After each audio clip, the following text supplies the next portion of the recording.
So it is 11 p.m. and I've been working until 2 a.m. pretty much every day this month. The next day I wake up around 7:30 and I'm shooting, trying things out in the morning while the sun is still good. We're in rainy season right now, so I have to get everything out before there's a storm. And today I did take time to work out, so that's kind of pushing everything back as well. So that's why I'm here at this time instead of a little bit earlier when the sun's out. When the sun goes down and it's nighttime, I then shift over to my day job duties. After that, I do editing for the stuff that I shot for my projects. I just finished editing for another client. We're doing short form videos for an upcoming project launch, and I'm trying to come up with a way to 10x our monthly impressions in the next month or month and a half. The target is 1 million impressions per month across all platforms without my client having to create bespoke or custom content specific for those platforms. I know we can do it. I just have to put in the time. So I've just got to put in the work in the late hours, but it is going to happen. Oh, also, I was hating my audio here. I just had this little mic that I keep in my bag and it sounds like shit. So I bought a new DJI Mini, which is this guy, which first 24 hours, I'm impressed. It has a mag attachment too.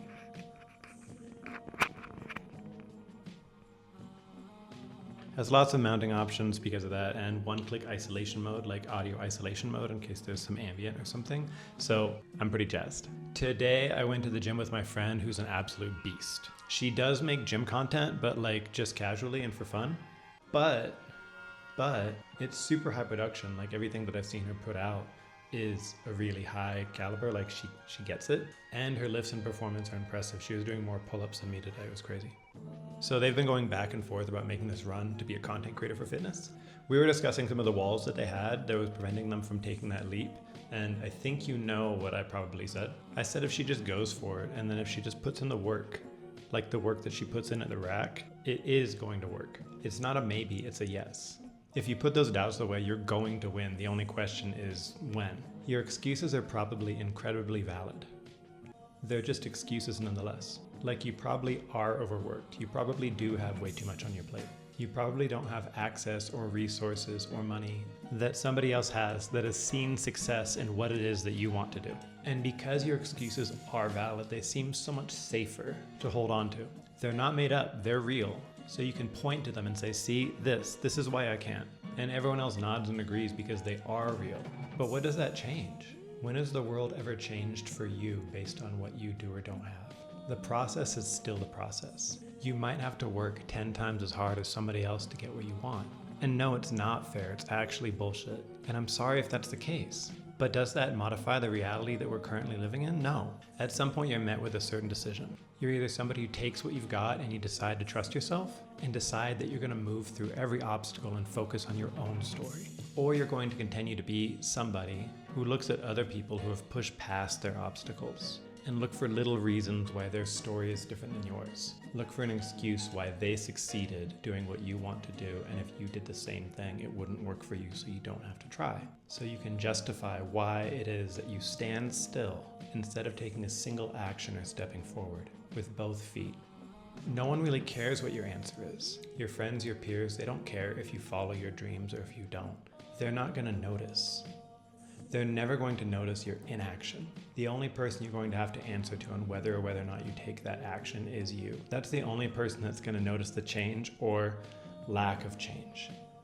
No one else is going to notice lack of change. No one is going to save you, and no one is going to punish you. It's totally up to you. Whenever I get to a low point where I think, why do I even bother?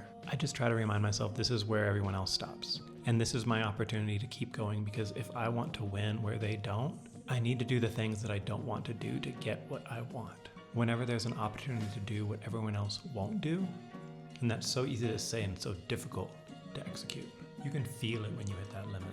It's like hitting a wall. You wake up in the morning and every impulse in your body is just telling you to quit. Go back to yesterday. Yesterday was better.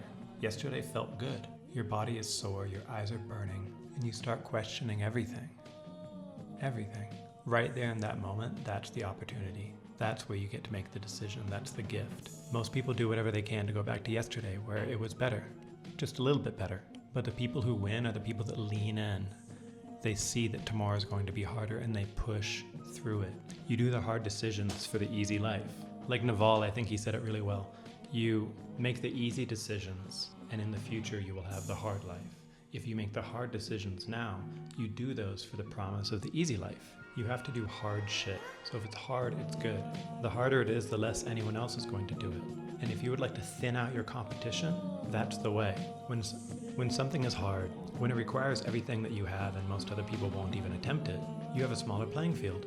It raises the barrier to entry, so that just continuing to show up each day, every day you show up, there's less and less people to beat in the race. And most people don't know how to try. They think they're working hard, but they're really not working hard. You think you're working hard until you see what hard looks like, and you look back and you say, my God, that shit was easy. Compared to where I am now, that's more motivation. You look back and you're like, man, I wasn't working nearly as hard as I thought I was. Fuck. Learning how to try is also industry specific. You might know how to work hard at one thing, but then you come to something completely different and you have to learn that new skill all over again. The skill of effort, and it takes time to learn that skill. I've worked in so many different industries, and each time I jump into something new, I love the challenge, getting that motivation, something that drives me to stay up until the sun comes up. That hunger for a new skill. It's so exciting. Knowing if I just front load all of this learning, when I walk out of the room, the competition that I have in the field that I just entered will be so much smaller than if I took the path of everyone else. At first, you're just surviving the hard stuff, gritting your teeth, pushing through. But something happens if you stick with it long enough. You start to realize that the hard stuff is where you come alive. The easy stuff starts to feel boring, almost insulting. You might start seeking out the challenges because you know that's where growth lives. The person you are right now, the one making excuses, the one looking for reasons why it won't work, that's the person that has to die. Not literally, but that version of you has to go. And you're the one that has to do it. You're the one that has to kill them. You have to choose to become that someone else. Someone who doesn't need perfect conditions. Someone who thrives in chaos. What makes hard things hard is the hard path you take to get there. The realization that once you're there, it doesn't satisfy. Then the hard choice of staying dissatisfied or becoming a new person that enjoys hardship. And yeah, when you get there, wherever there is for you, it might not feel like you thought it would. Success is weird like that, but by then you're different. You're not the same person that started this journey. You're the person that knows they can handle whatever comes next. All that work that you're putting in is improving you. The work is working on you. Every hour you put in, every time that you push through when you want to quit, every time you choose the hard path over the easy one, it's changing who you are for the better. Building something inside of you that nobody can take away.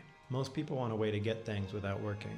They want the shortcut, the hack, the secret. But everything you don't automatically spawn with, you have to expend effort to get. And if it didn't require work, then you'd already have it. The goal isn't to work so hard so that you never have to work again. That's a fallacy. The goal is to become someone who works. Someone who finds meaning in the effort itself, not just what the effort gets you. Because what happens is when you optimize for that outcome, when you finally get that cookie, when you finally hit your goal, then what? Then what? You set another goal, and then it's outside of yourself again. But if you make the work the goal, if you make becoming the type of person who can endure anything the goal, then you can achieve it every day. And the person that's going to make it happen is right here. The question is, when are you going to stop waiting for permission and start? Let me know what you decide. Inside of me, there's at least two voices at any given time, and one of them is this one. And the other one is the person that I'm talking to right now.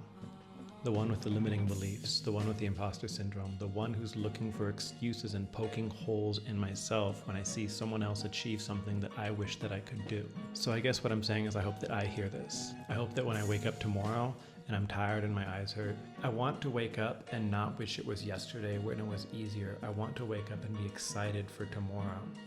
To be excited to see what I can achieve and to be excited to build that strength inside of me that the hard work isn't hard work anymore, that I get hungry. I look back at the hardest shit that I've done over the past decade, and what I'm doing today is nothing in compared. It's just words and technology. When I find myself struggling sometimes and something goes wrong and there's a roadblock and it makes me feel a little bit defeated, I try to think back at when shit was really tough and compare it to that and say, I'm not challenging myself today.